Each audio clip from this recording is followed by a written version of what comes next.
And let's get started. The first one is personal development. Now, in illustrating personal development, Mr. Schoaf, my teacher, started with money. You know, money's not the only place to start in talking personal development, but it's where he started, so let me share the thoughts he shared with me back then. Let me share them with you. Here's the best lesson I can give you on economics. It's very simple. We get paid for bringing value to the marketplace. That's about as simple as I can put economics. We get paid for bringing value to the marketplace. Now, it takes time to bring value to the marketplace. However, we do not get paid for time, so we cross that out. Mistakenly, the man says, I'm making about $20 for an hour. Not true. If that was true, you could just stay home, right, and have him send your money.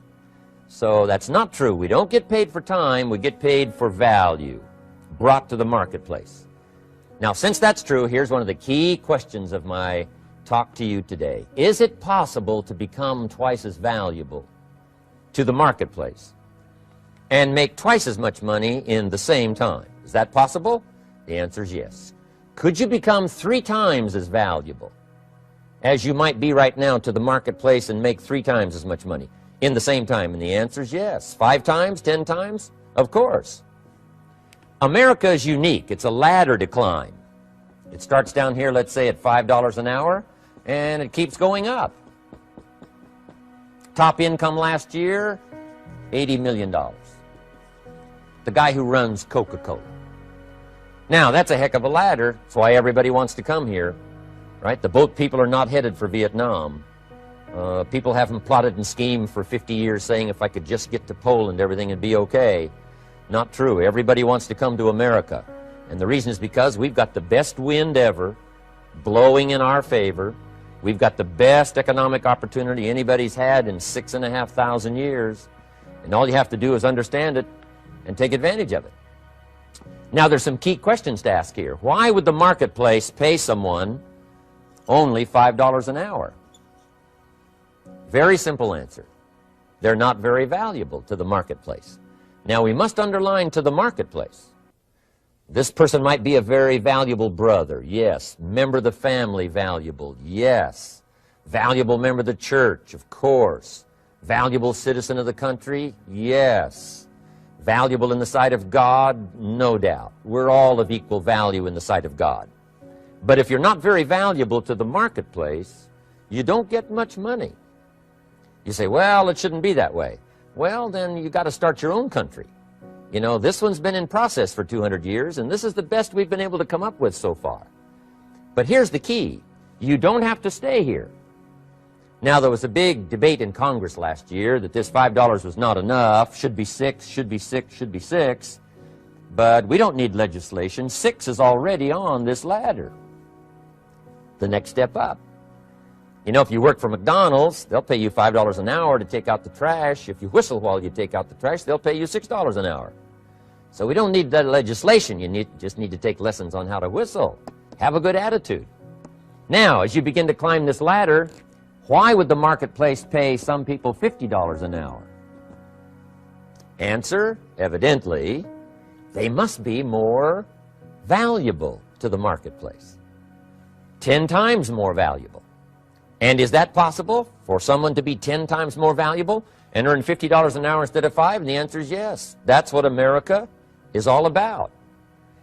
Now, why would the marketplace pay some people $500 an hour? Evidently, this person must be much more valuable to the marketplace. That's what's important to understand, to the marketplace.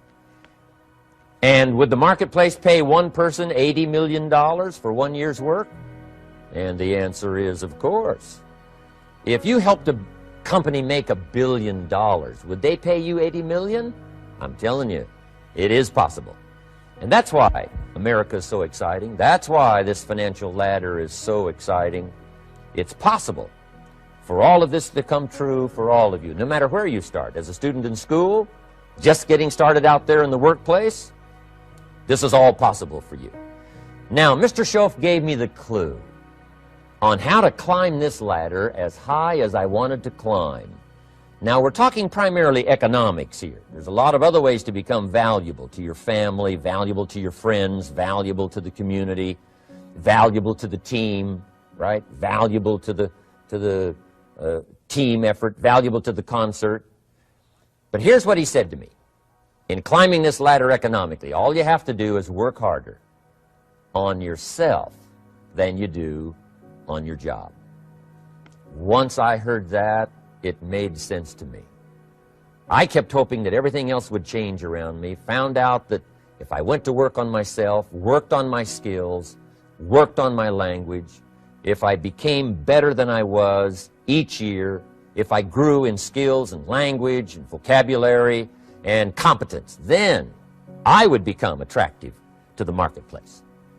Not very long ago, a company called me and said, Mr. Rohn, we're expanding internationally. We'd like to have a bit of your expertise to help us.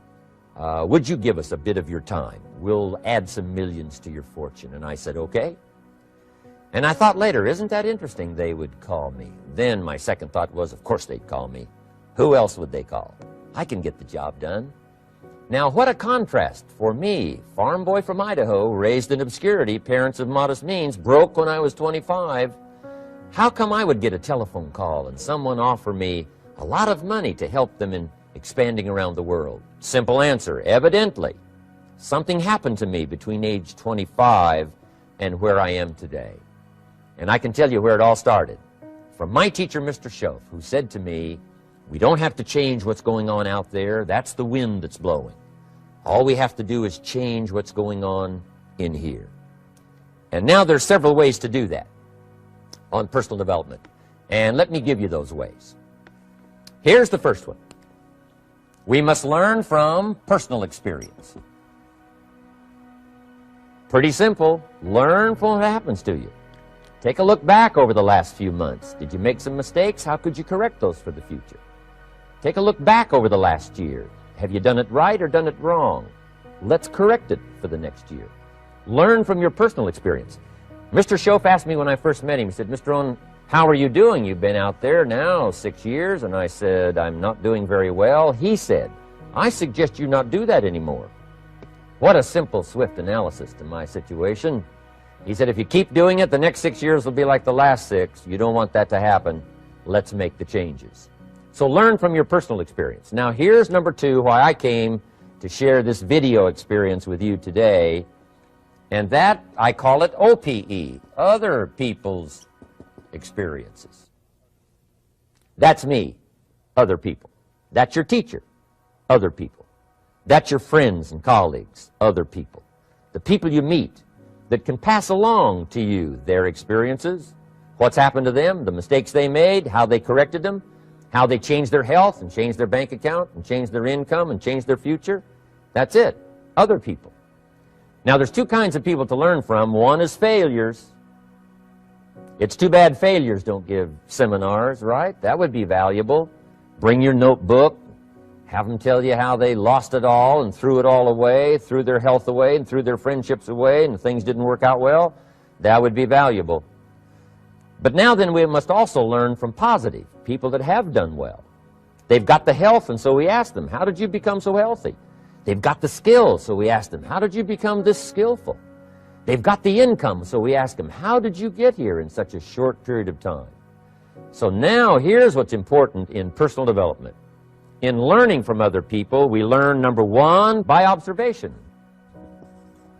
We learn what we see. We watch people that are successful in what they do.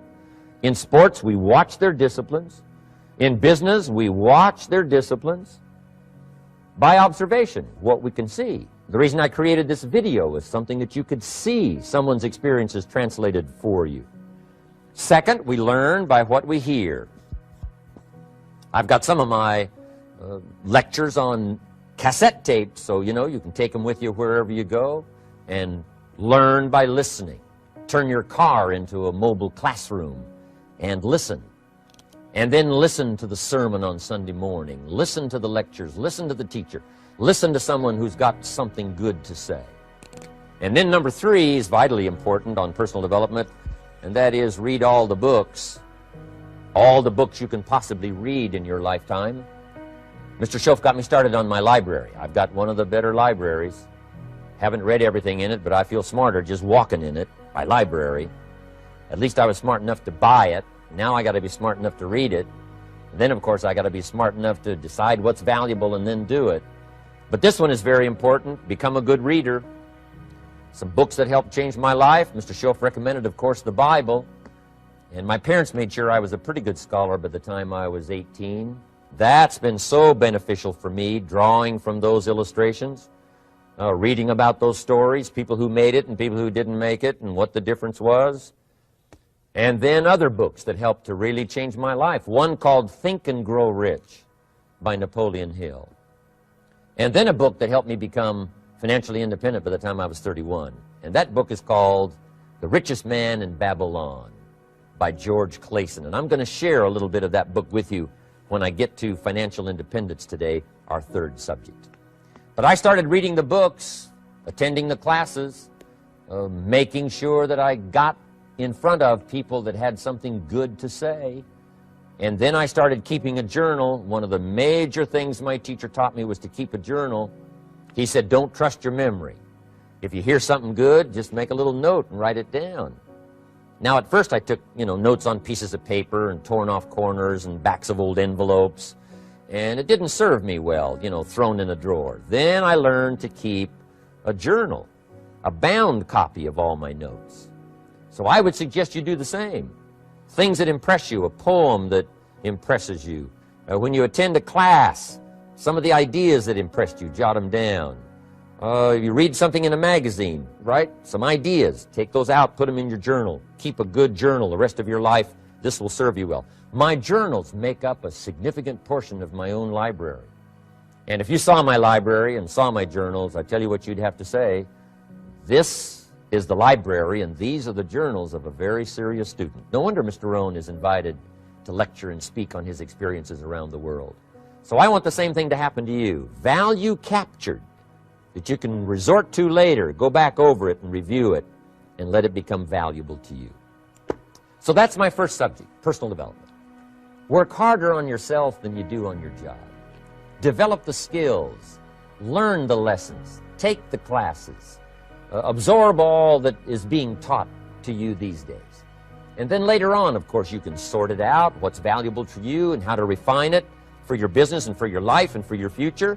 But the main thing is to get it and start this process of personal change, personal development. And let me say it one more time. If you will change, everything will change for you. You'll never be the same. You'll keep growing. As you look back on a few months, look back on a few years, you won't believe the progress you can make. Economically, your relationship with your family, your friends, and whether you're in sports or economics or whatever, I'm telling you, that whole process of committing yourself for personal change, personal value, can really make your life unique and worthwhile. Now let's cover the second subject, on setting goals. Mr. Schoaf gave me some tips on setting goals that changed my life forever. And I want to share those with you.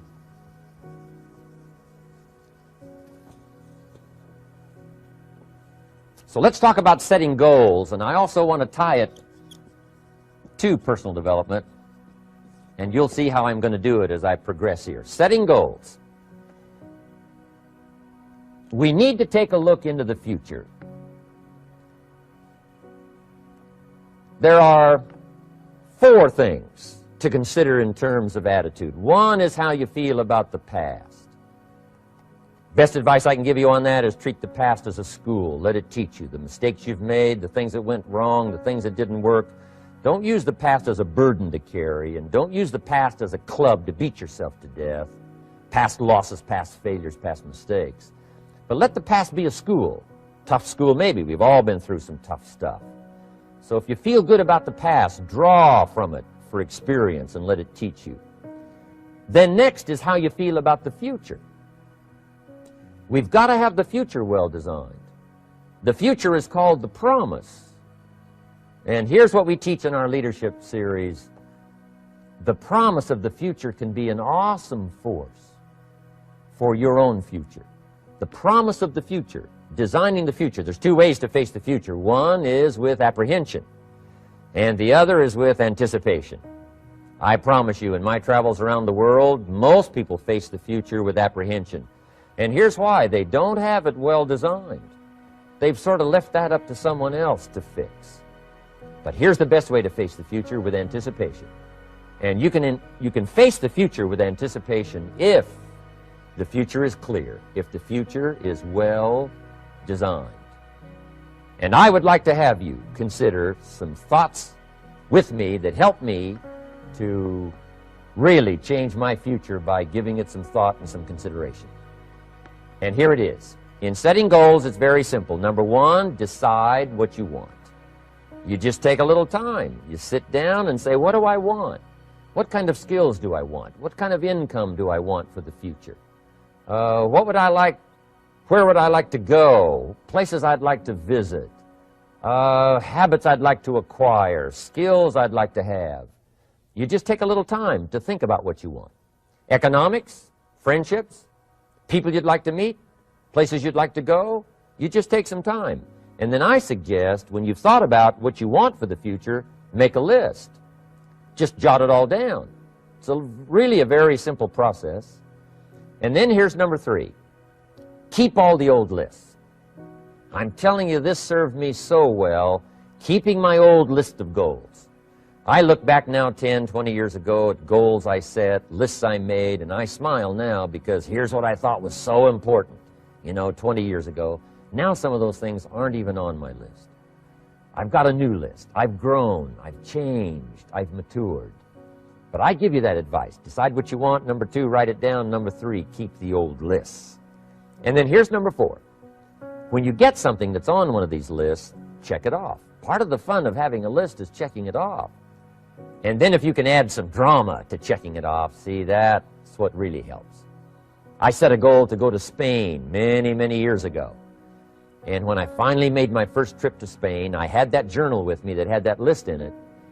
And while I had my journal on my lap, waiting for the wheels to touch down in Madrid, I waited until the wheels touched the runway, and I checked it off. Just adding a little drama. So, part of the fun of having a list is checking it off. Now, here's what's important about the lists and designing your future.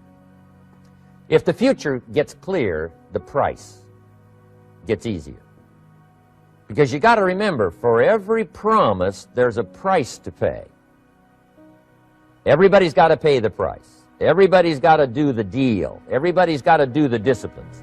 Everybody has to pay. But here's what I've discovered. If the promise is clear and powerful, the price is easy to pay. The price is some classes. The price is a few books. The price is a few disciplines. The price is finding something that'll make your life better, make you grow, make you change, make you develop. So the first part of the key is to design the promise. Then, what is the price to pay? I'm telling you, the price will be easy. Anybody in my audience can pay it, no matter where you are, where you come from. Color doesn't matter, religion doesn't matter, where you grew up doesn't matter, circumstances don't matter. I'm telling you, if you'll make the promise of the future clear for yourself, the things you want, the places you want to go, the things you want to have, the person you want to become, the skills you want, the homes you want, the future you want, the friends you want, all of the values of life that you could possibly want. If you'll make that clear, make those lists, and be serious about it, I promise you it's an easy price to pay. Anybody can pay it. And the best advice I can give you is, if I can do it, you can do it. Farm boy from Idaho, raised in obscurity, I changed my life, turned it upside down, turned it all around, found economics, found future, found promise, and if I can do it, you can do it. So, start setting your goals and see if you can't get a better excitement going for the things you want to accomplish for the future.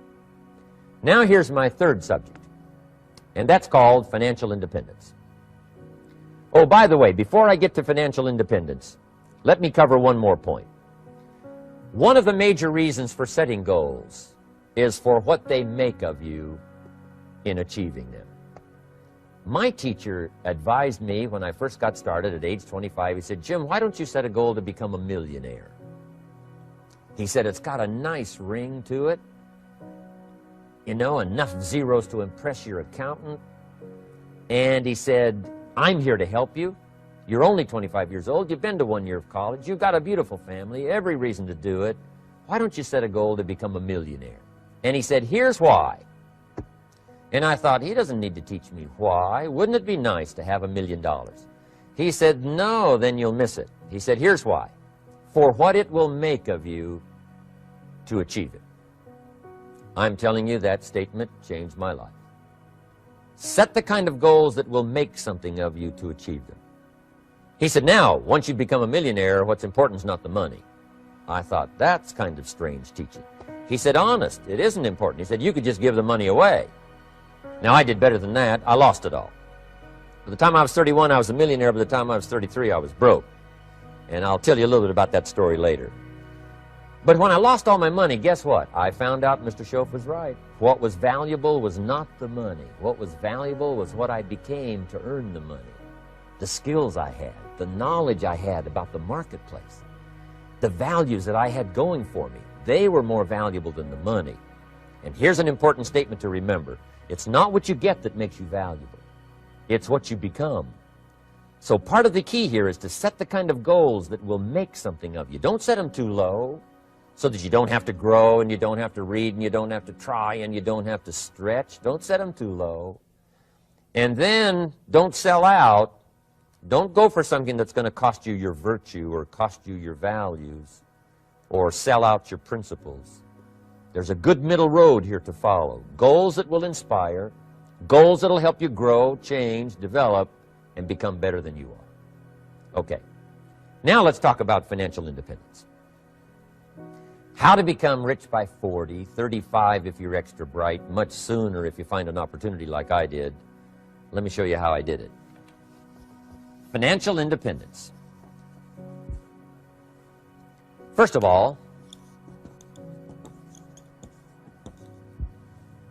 I like the phrase financial independence. Some people are a little bit concerned about using the word becoming rich or becoming wealthy, and I can understand that. I struggled a little bit with this. Is it okay to go for becoming rich, go for becoming wealthy?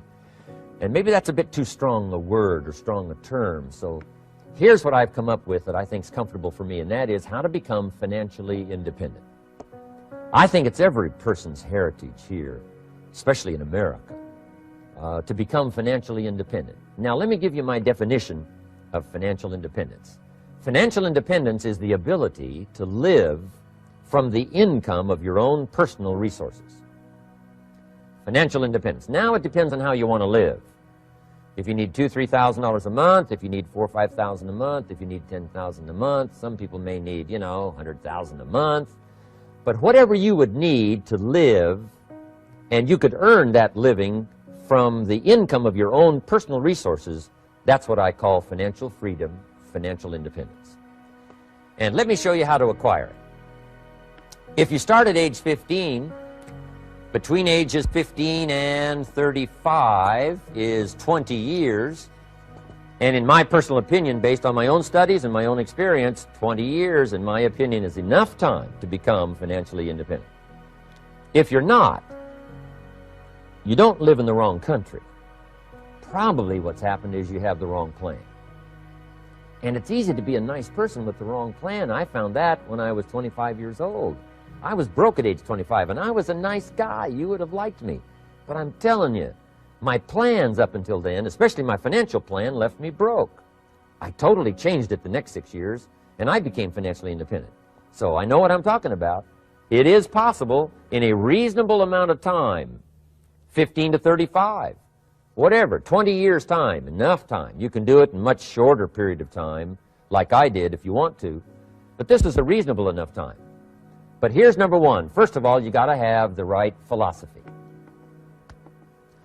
Philosophy is our ability to gather knowledge and sort through it and decide what's valuable. To develop a philosophy about life, a philosophy about our health, a philosophy about our family relationships, a philosophy about economics. And if you develop the right philosophy, that's what helps to set this sail. so that in 6 years it takes you where you want to go, instead of winding up like I did that first 6 years of my economics, broke, no money, empty bank account. The right philosophy. Now let me give you a couple of philosophies to consider. Here's the first one. It's called the philosophy of the poor. And here it is. Poor people usually spend their money and invest what's left. That's the philosophy of the poor. Now here's the philosophy of the rich. Rich people invest their money and spend what's left. And here's the startling answer. It really doesn't matter what the amount is. What's most important is not the amount. What's really important is the philosophy.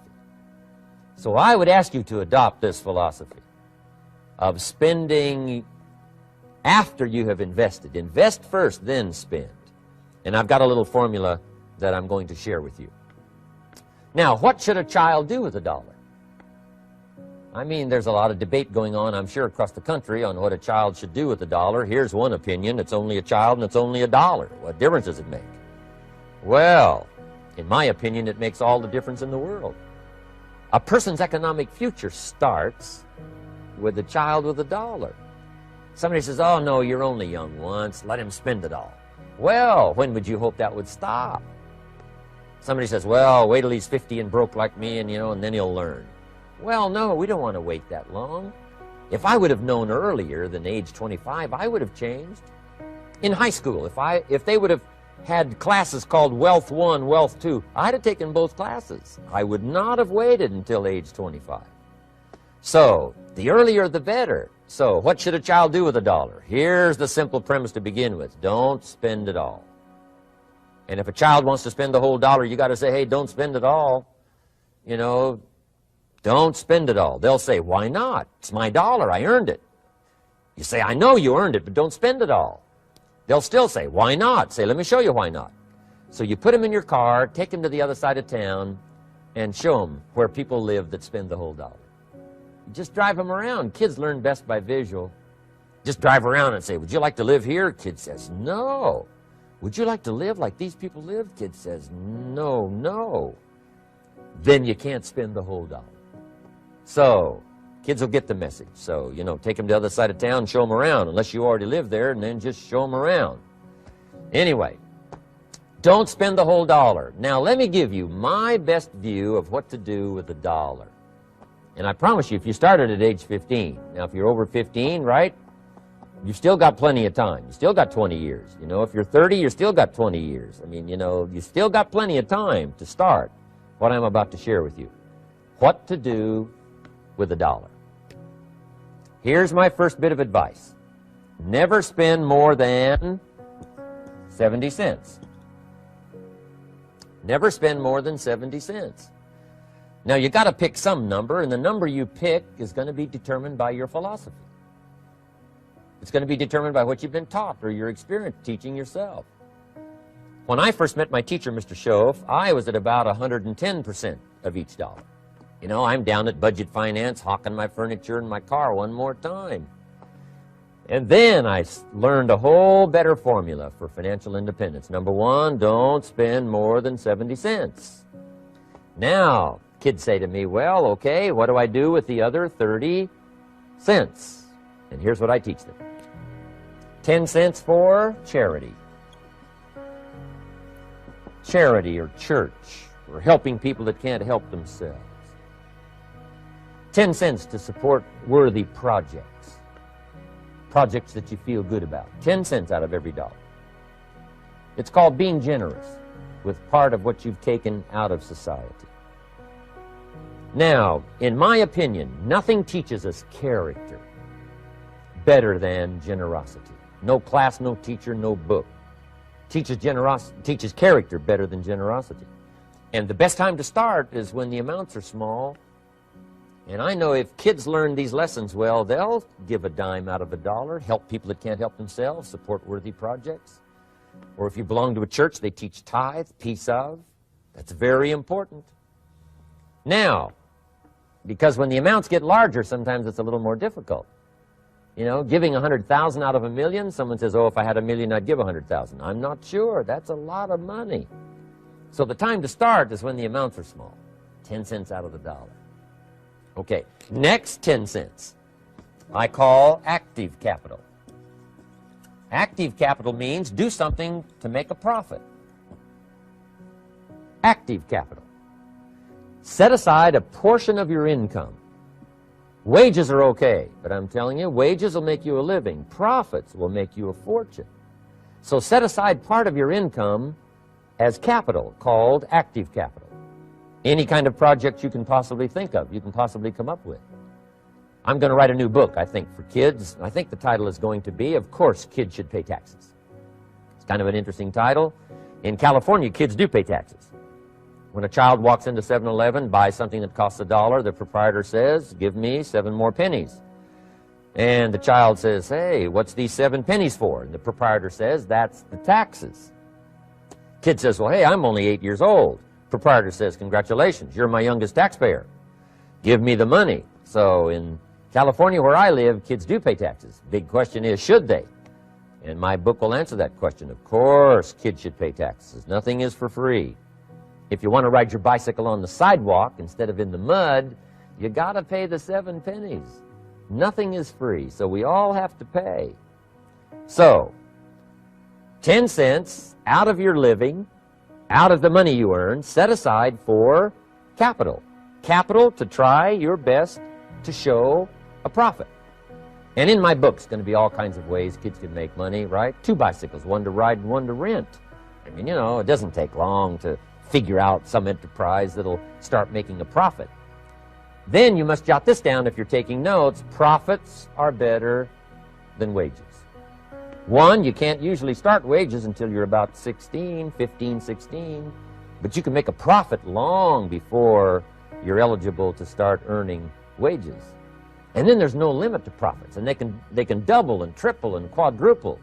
You know, there's no limit. It's incredible how fast profits can grow. So profits are better than wages. Wages make you a living. Profits make you a fortune. Now, the third 10 cents is vitally important. I call it passive capital. Capital you let somebody else use. A financial institution, stocks and bonds, mutual funds, whatever. Let someone else use it. You furnish the money. They use it to make a profit, but they pay you for the use of it, called interest. And here's one of the things that'll make you financially independent fairly quickly, and that's called compound interest. And this is how you get it. Letting someone else use a portion of your money, your substance. They show the profit, they pay you interest. And this passive capital, I'm telling you, over a sustained period of time, if you'll develop this little 10, 10, 10, and 70, especially starting at age 15, I'm telling you, by the time you're 35, you will be financially independent. You'll have the ability to live from the income of your own resources. And then one more point on passive capital. There's a Bible philosophy. I'm an amateur on the Bible. But there's a Bible philosophy that teaches the borrower is servant to the lender. And if you want to be in a powerful position as you grow older, finally when you become mature, maybe have your own business, things have worked out for you for the future, the position you always want to be in is the power position. And that's called the lender. The lender is the power position. So if kids learn early enough, and then you ask them what they'd like to be when they grow up, I'm telling you, once they understand, they'll say, well, one of the things I want to be is one of those lenders. That's the power position, not the spender. No, you'll be pitied the rest of your life if you just become a spender. You got to become a lender. And I think this is one formulas to follow. 10 cents out of every dollar. Let someone else use it. Be the lender, power position. Then try to show a profit. Can't we teach our children how to take $1, search the neighborhood, find a broken wagon, pay $1 for it, bring it home, you know, clean it up, sand it until it's clean, paint it red till it shines, straighten out the wheels till they're true, take it back to the neighborhood, sell it for $5? Anybody can do that. Now, does the child deserve $4 profit? And the answer is yes. Society now has a mended wagon. And that's what America's all about. Finding something, touching it, making it better, making a profit, taking part of your resources, helping people who can't help themselves. Let someone else use it to make a profit. Some projects require more capital than one person has. Exciting. and then let them pay you for the use of it? America's had this philosophy now all these years. Communism has taught all these years capital belongs in the hands of the state, not in the hands of the people. We've been teaching all these years capital belongs in the hands of the people, not in the hands of the state. And we turned out to be right. Capital in the hands of the kids, capital in the hands of the people. Enterprises that make a profit, enterprises that grow. It's the hope of our future. So that little simple formula, I hope, will help you. Now, one more key on financial independence, and that is attitude. Attitude. Here's number one. I used to say, I hate to pay my bills. My teacher straightened me out on that. He said, let's see, Mr. Rohn, what you hate to do is pay $100 on an account and reduce your liabilities and increase your assets. I said, well, no, not if you look at it that way. He said, well, it all depends on how you look at it. So wouldn't you love to pay your bills, reduce your liabilities, increase your assets? You got to have that kind of attitude. I found out the same attitude about taxes. I used to say, I hate to pay my taxes. And Mr. Shove said, well, that's one way to live. But don't you understand? Taxes is how we care and feed the goose that lays the golden eggs. Wouldn't you want to do your share? Someone says, yes, but the goose eats too much. Probably true. But hey, we all eat too much. We all need to go on a diet. Better a fat goose than no goose. So I finally became a happy taxpayer. Now, I think taxes are too high, so I'm working to get taxes lowered for our economic future. But then whatever they turn out to be, I gladly pay and do my part, because that's what makes the whole system run, each of us doing our part. Now, I want these three subjects to be valuable for you. I want them to have meaning for you. I want you someday to be financially independent. I want you to have the personal development so that you feel good about yourself. If I had a chance to meet you someday, I'd like to have you show me the list of goals that you got started and say, Mr. Rohn, here's some I've already checked off. Here's the books I'm reading. Here's what's happened. I'm developing the skills. I'm better this year than I was last year. I've got more self-confidence. My skills are developing. That's what I want for you, and that's why I took the time to come and share in this video message with you. I do seminars all around the world, but this is one way that I can reach out and touch you in case you can't come to my seminars, wherever I am. Maybe this video will reach you somewhere, and it'll have an impact on your life. And what I'd like to do is later hear about it, a letter, phone call, or to have a chance to meet you in person. And now I'd like to leave you with these 4 questions called questions to ponder. These questions were valuable for me, and I want to make them valuable for you. Here's the first one, why? We all ask why we should work this hard. Why take that many classes? Why go to school that many years? You know, why take the notes? Why read the books? Why work that hard? Why put yourself through the push-ups and the disciplines? Why? Good question, why?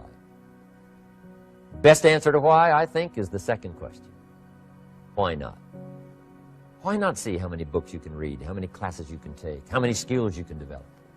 Why not see how valuable you can become to the marketplace and to your friends and to your family?